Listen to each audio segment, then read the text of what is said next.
Okay, this should be working now.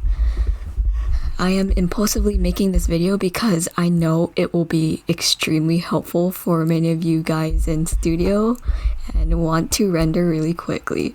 So you know how we usually use Vray as the primary rendering software, and it takes so much time to just set up all the views, the outputs, the lighting. It just takes so much more time to set up the render than actually rendering. So that's why I actually ended up downloading Enscape recently before our mid-review for Monday, and it's literally the best thing ever. Okay, it's so much more easier to use and much more fun. So I recently downloaded this Enscape. So this is the toolbar right now, and I'll show you how fast it is to actually like take a screenshot of a render that actually looks pretty decent.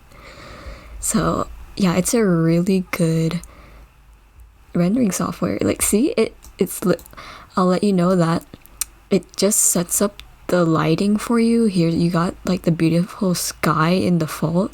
You don't have to even mess with that in, like, you have to in V-Ray. So that's nice. So now you can just explore your building. You see here, this is the controls. You can walk around with your model. But yeah, this is the 100B Urban Institute that I presented on my mid-review on Monday. There's a lot of things, or a couple of things I have to change. But yeah, you see here, you could literally walk around like a game. Let me try to, I think you just press space and then you could just walk. Okay, there you go. See, this is the thing that's really helpful about Enscape, is that you get to actually experience your design. You can walk inside, see what it's like to enter into your building. You see here, one of the reviewers' critiques about my building is that my structural columns, CLT that I'm using, are just landing at random places. So I'm gonna have to change out the layout a bit. But yeah, it's really cool how you can literally just walk around your design like so. You see that? And it's literally rendering in real time. It's amazing because compared to V-Ray, you would have to set up a position view on Rhino and then render like that stationary. But through Enscape, you could literally just use your mouse to really change up the view, which is a lot more easier than moving your view through your scroll wheel on Rhino. But yeah, so this is supposed to be my auditorium space. It's definitely smaller in terms of square footage. That's one of the critiques that Bob gave me on my mid-review on Monday. So that's definitely something I have to fix. But yeah, this is really nice how you can just walk around your design and just experience it, bro. Like, Enscape is literally so cool. Okay, I want to show you guys how to actually take a screenshot or, save the rendered view.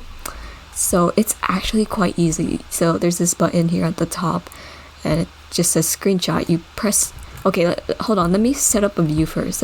What's a good view? One of the views I had were just like over here, we're at like the exhibition space of the showcasing of the urban model of Oakland.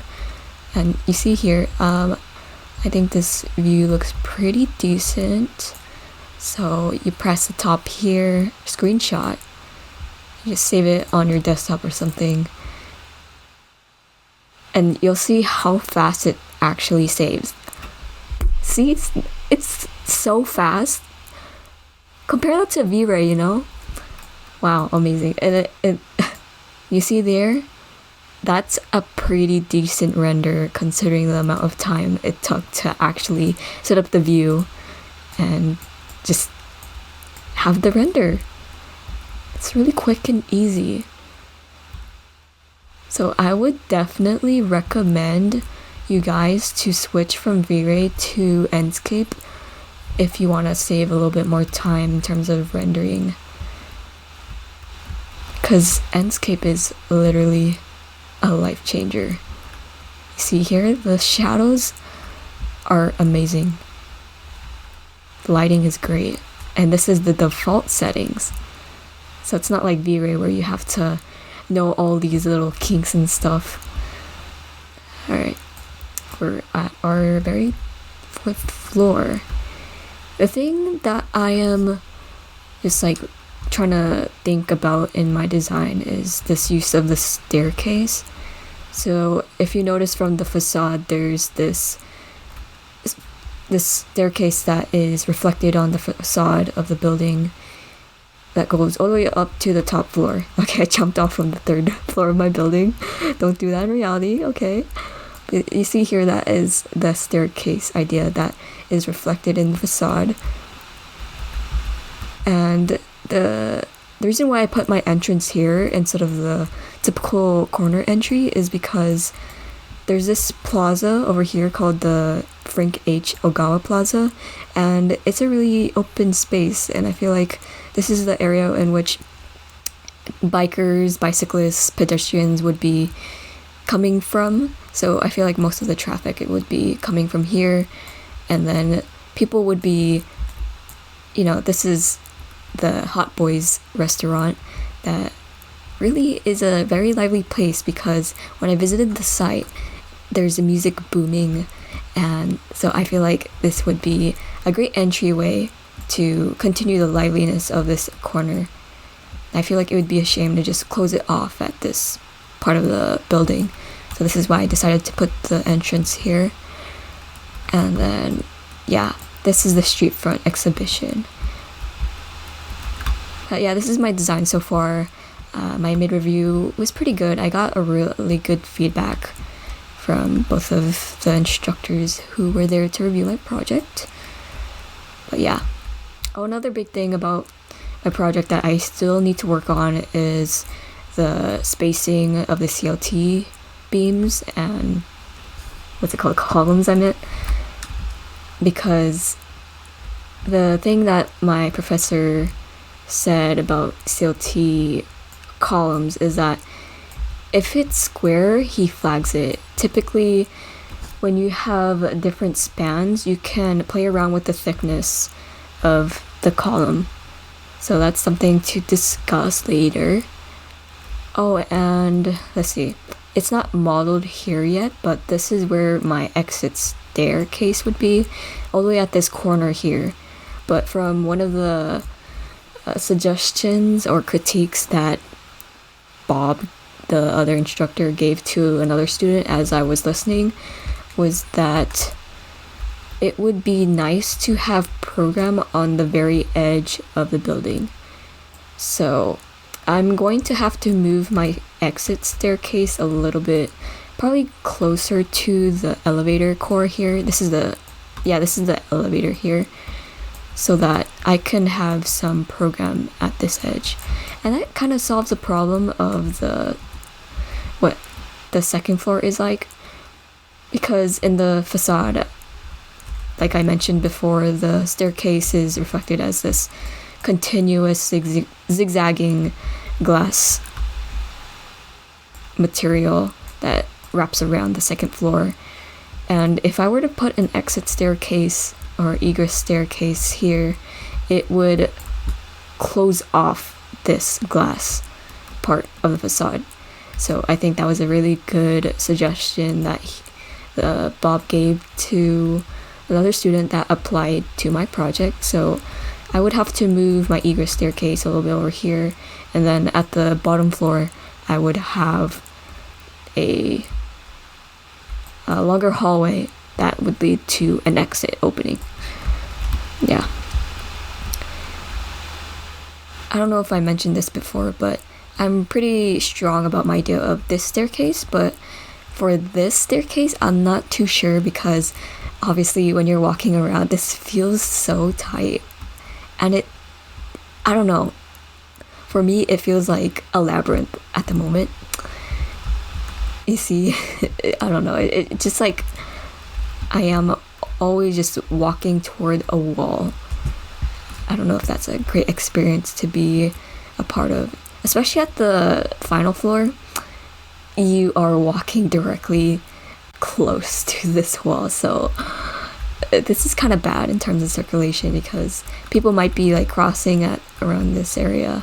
And I don't know, it's just a traffic jam. And then over here is the terrace area.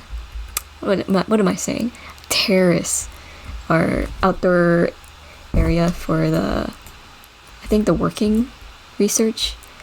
I believe this top floor is where the research and policy center is, and that's where it connects to the terrace. The thing I'm trying to figure out is what I can do to make this outdoor space a little bit more interesting, because I just feel like it's too open, too much sun is beating down on you. I don't think it would be too much of a comfortable experience to be here.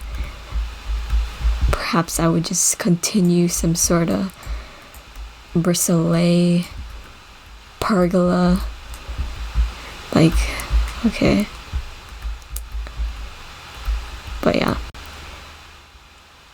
it's funny how this video started off as me recommending you guys to use Enscape, which I definitely do because Vray is too much of a time sink when doing renders. But then I started to just walk you guys through my project. But yeah, that is what I have so far. Oh, okay, I'm gonna go outside to the perspective views now.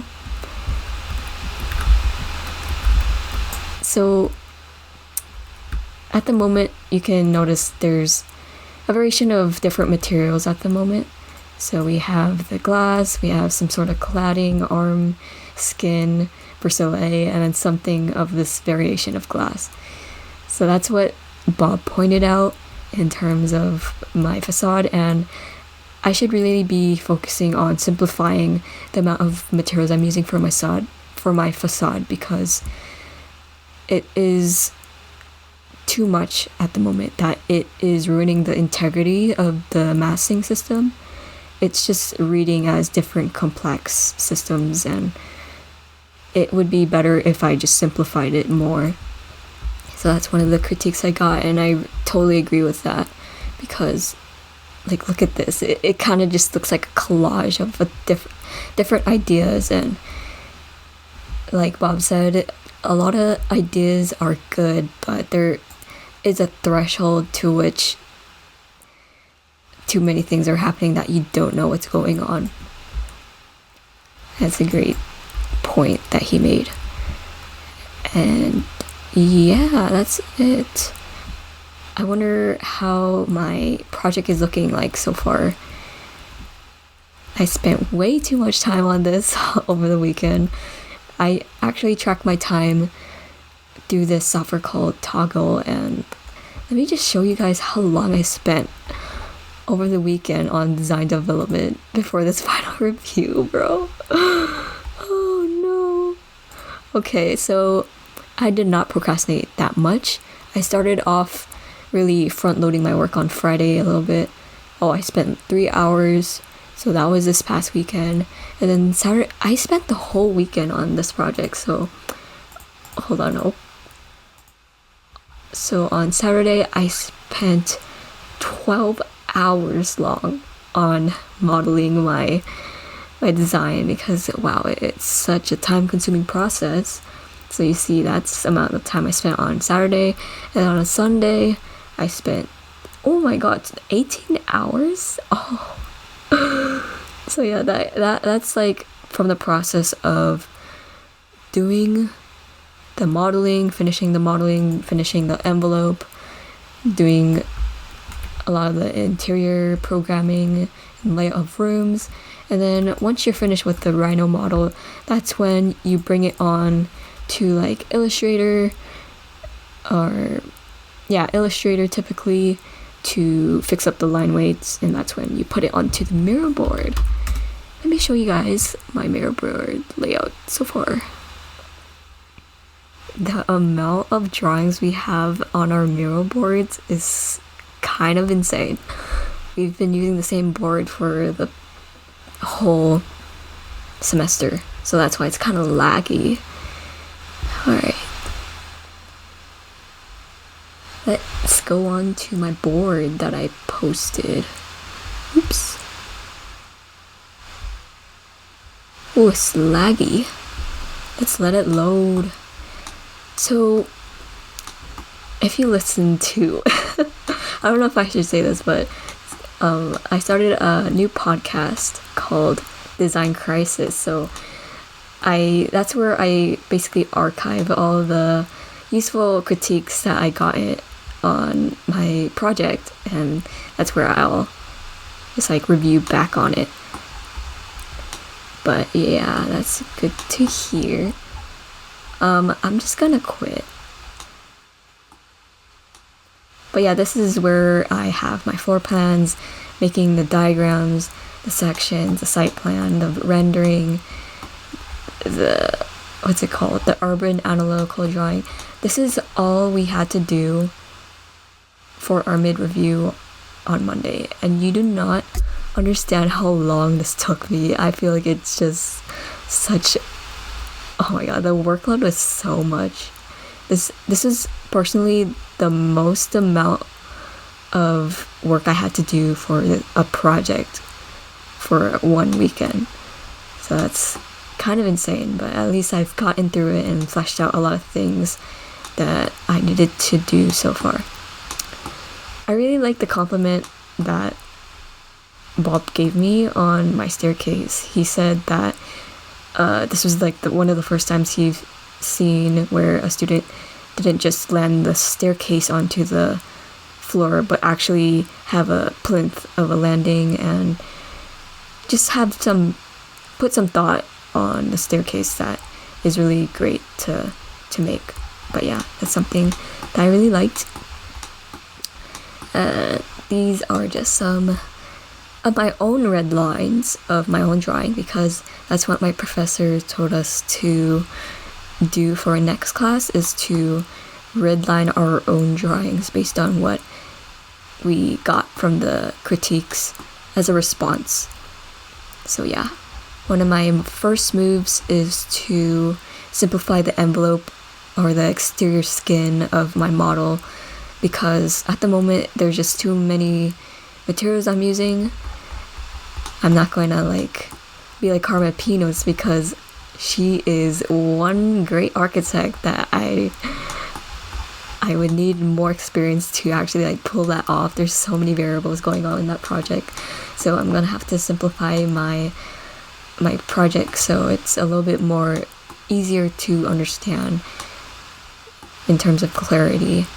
So I'm probably gonna stick to 2 materials, and as my professor Keith said, I can literally just use the same materials that got split from the staircase, but then just the shift itself will show the differences in massing.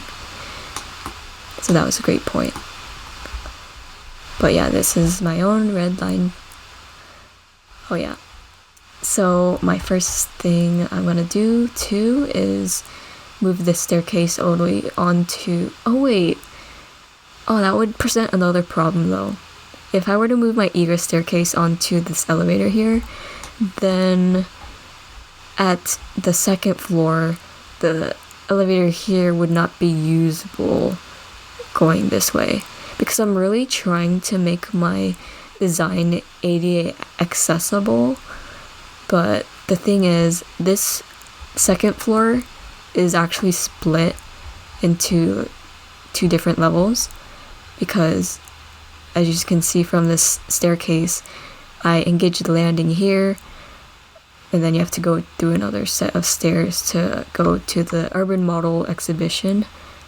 So I wouldn't really know how someone that would need ADA access would come to this area without having to make this elevator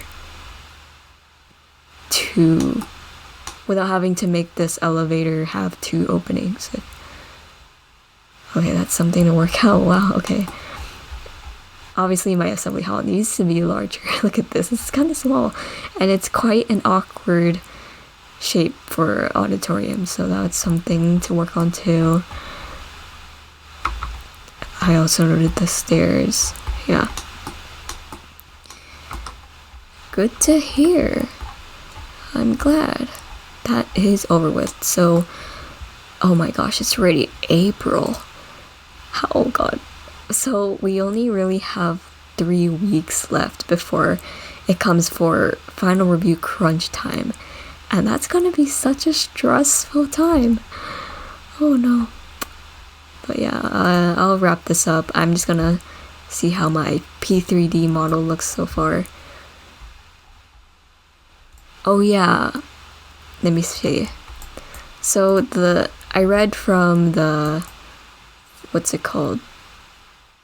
The project brief that this urban model is supposed to be 20 feet by 20 feet. And I remember this is actually just 8 feet by 8 feet. So this is going to be a lot more huge. It's probably going to take the whole space of this area. I guess that's fine. Oh, another problem that I think will probably be presented is that if I were to move my egress staircase a little bit away from the facade, again, the elevator here that would allow ADA access to go to the urban model would not be enough space. Unless I would put my egress stair like right in the middle, but that would be really awkward. But it is what it is. I think it's just pretty amazing how much I've just went through so far. I remember just being a freshman at DVC where I'm just wishing to be at Berkeley, hoping to study at Berkeley, because Berkeley had been my dream school for so long. And now I'm here, and it's amazing how I'm just breezing by it. Well, not exactly breezing it, but I'm actually like surviving through it, and I'm pretty fine. I'm fitting right in. That's great. That's great to actually like think about. Yeah.